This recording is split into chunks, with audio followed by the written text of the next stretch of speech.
Hey, sports dads, are you ready for the best combination of fatherhood and football talk? Well, let's go.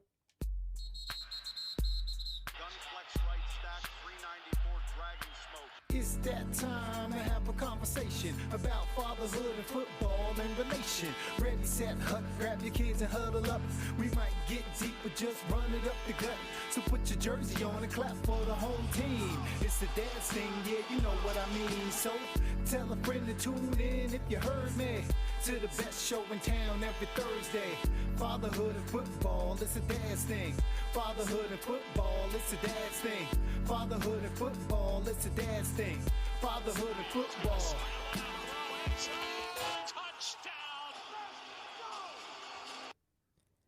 Welcome to a Dad's Thing podcast, Fatherhood and Football. I am James Simmons, your in-studio host dad of two amazing daughters. I'm a former middle school, high school, and college football coach, as well as a former wide receiver at D1AA Fordham University in the Bronx. Today we are joined by myself. Yes, today James Simmons, your in-studio host dad, will be on the show solo today. I wanted to take a little time and just take a little different approach to this episode, as there's been a lot of things going on in the football world. And I did not feel like at this particular point in time that, I could pass up this opportunity to talk about some of the incidents that are going on in pro football, college football, as it relates to the subject matter of this show, which is about the enjoyment of football, but also fatherhood and the importance of, just being outstanding role models, not only to your children, but to the children or the young men that are put in your care. So that's what we're going to talk about today on this show.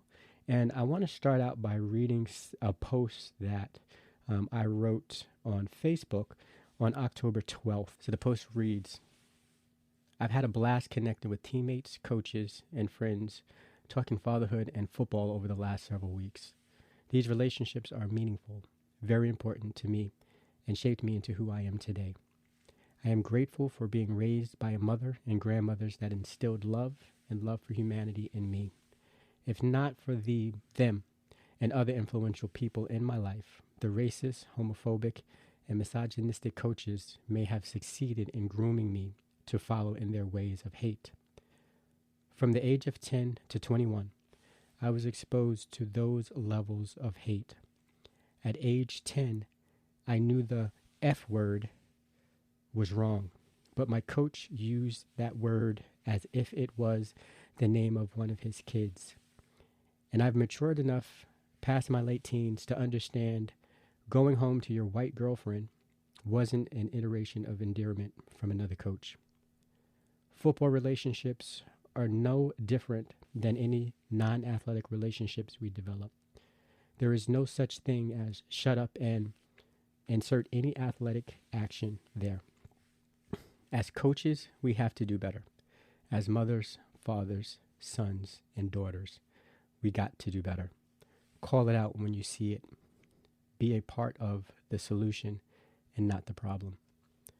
I just wanted to be clear that when I said at the age of 10, I knew the F word, I'm not meaning the F-U bop word, but the F-A-G bang, bang, bang word. Very derogatory to a certain group of human beings that are part of what we do, of who we are. But as I said, from an early age, those words, those expressions of hate were thrown around with ease. It just rolled off of people's tongues like that was the thing to do. So, as I do this show and I have an opportunity to reminisce of the great days of coaches that have influenced me, teammates that will forever be a part of my life, I didn't want to neglect the time that we're in with a lot of the situations that are going off in college football and pro football. On October 11th, the former Raiders head coach resigned from his position after years in the past making very derogatory comments towards several members of our community. It eventually came to light, and for that, he decided to resign. In his words, didn't want to be a distraction. But, there's a saying, and I've grown up with this saying, what's done in the dark will come to light. Whether that coming to light is, a day later, 10 days later, a year later, it eventually comes up. And one of the things that we like to see in individuals is change. And if you've not made a concerted effort to change from your old ways, you still have those things in your heart. And not that I've been a witness of his progress, of potential growth, as he might claim that he's done, nor have I been around individuals that have been around him as players, friends, or whatever it may be during these years to see if they've seen those type of changes. That's definitely something that would have to come from him. But again, as this great sport that so many of us love, is not just about the great stories. It's about some of these things that we would not like to see tarnish the game that we love. I had my coach, Coach Vince Sinagra, on the show a couple of episodes ago, and he said for every 5 or 6 calls he gets, that's great, from one of his former players, one of the men who've coached for him, there's always that one where someone's a little down and out on their luck. And that's the flip side of it as well. The good, the bad, the ugly. But what we'd like to do is when we see those things is make sure that we address them with integrity, with dignity, in a way that is building up people and not tearing them down. As well as that story was in the news over the last several weeks, there's also a story in college. The coach from LSU, at the end of the year, he will not be coming back to the university. And over the last 20 months, there's actually a very good article, ESPN, Inside the Unraveling of Ed Orgeron, LSU tenure in just 21 months.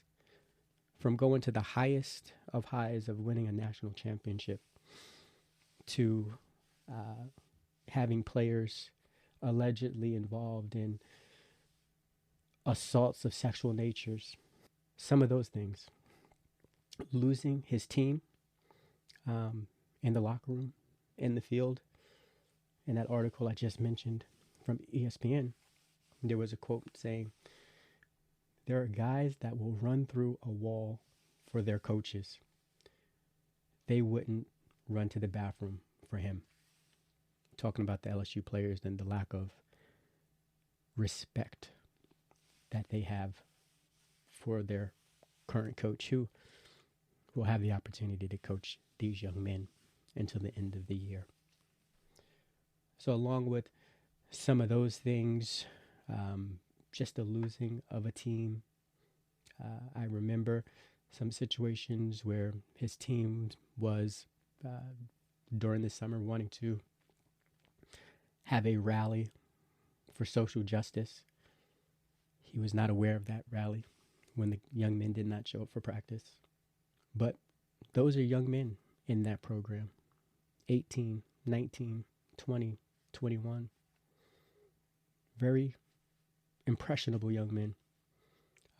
But like myself, I just hope that they had the great teachings of a mother or a father, a grandmother, grandfather, an uncle, an aunt, or someone in their lives, that the good teachings will outweigh the bad.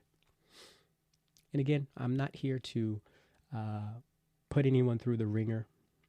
I am just going over some of the things that we have seen. And I did not want to miss an opportunity for us to be aware of the other side of what this lovely game has offered to us. I mean, it is such a great thing. I just ran into a coach actually online as I was doing some research and some studies And this coach happened to coach with, one of my former college coaches. And instantly, he lended a helping hand to me just by that connection. And, I will take him up on that. Give him a call, get to know him a little bit better. Ask him some questions in some areas that I can help, that I could be helped. And hopefully, help him in some areas as we are taking interest in some of the same things. But the game is great. And I would never want that to be washed away through some of the negativity. There's sayings out there that, be a student of the game, be a lover of the game, respect the game, the integrity of the game. It's precious to so many, and it is worthy of being protected. So I just wanted to come to you for a couple of minutes on this episode to share some thoughts on those things that have been going on that I know we are all aware of, lovers of football. But as lovers of fathers, let's learn from some of those lessons so we can prevent some of those damages from happening further in the future with those who we have the greatest of influence on.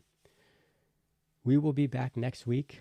We've got some great interviews, some great guys, some great fathers that'll be on the show that are lined up. Had a great opportunity to sit down with one of my captains senior year, starting center Corey Bailey. I will also sit down with one of my very first quarterbacks that I had an opportunity to work with as a wide receiver coach in our day-to-day actions at Iona College, Jason Collins. Looking forward to him. And then after that, we'll have a great interview with, I would say, an internet buddy of mine and a great father, a guy who loves his athletics. I'm looking forward to Lamont Carter being on the show as well. So with that, guys, I just want to say thank you. I really appreciate the support. And we will be back next week with another episode and sit-down interview with another father and another guy who loves football. Thank you. Thank you for joining this episode of Fatherhood and Football, a Dad's Thing production, where finding and embracing our roles in fatherhood is a journey and one that we do not have to do alone. Please join us next Thursday for our next episode and follow us on Instagram, YouTube, and Facebook at A Dad's Thing for all your fatherhood-related content. You can also find our podcast on Anchor, Spotify, Breaker, and Radio Public.